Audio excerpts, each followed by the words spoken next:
Invisible metal, and let people in there. It costs me Nicholas, and it's I like it there, and it is my son.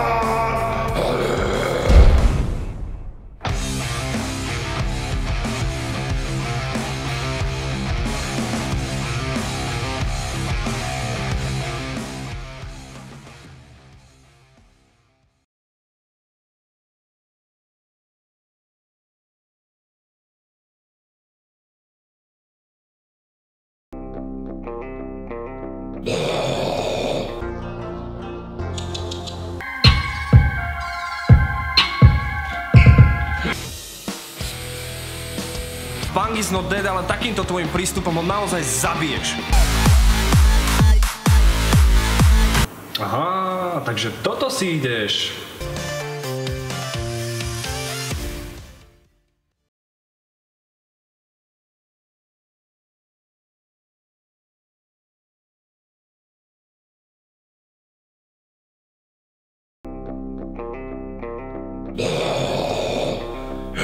Invisible metal, and let people in there. It costs me Nicholas, and it's I like it there, and it is my son.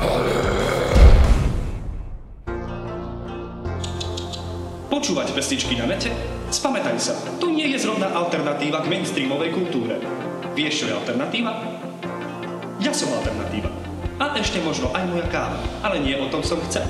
Klikni na mňa a hraj s Nikolauskou o lístky na festivali a o free drinky k tomu.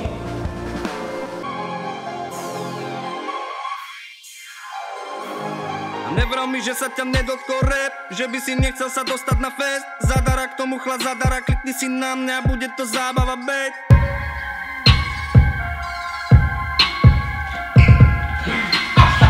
To fakt chceš počúvať rock na nete? Rock sa počúva na koncertoch. Už normálne vidím, ako dávaš stage diving doma v obývačke. Poď radšej pekne von medzi ľudí, na festival, tam si to vyskúšaš naživo. A za to, že si to ty, tam môžeš ísť úplne zadarmo. Ale najprv klikni sem a ukáž, či si zaslúžiš od Nikolausky lístky a free drinky k tomu. Tak ty si hovoríš punkáč a pritom doma kvasíš na internete. Punk is not dead, ale takýmto tvojim prístupom ho naozaj zabiješ. Tak to zmeň, klikaj na mňa a zahraj si s Nikolauskou voľné vstupy na festivaly a chlast zadara.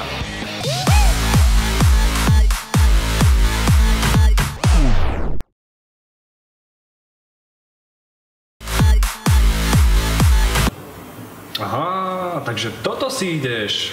OK, keď mainstream, tak mainstream. Ale aj taký popík môže znieť miliónkrát lepšie niekde na festivale vonku, čo myslíš? Teraz klikni sem a hraj s Nikolauskou o lístky na festival plus free drinky k tomu.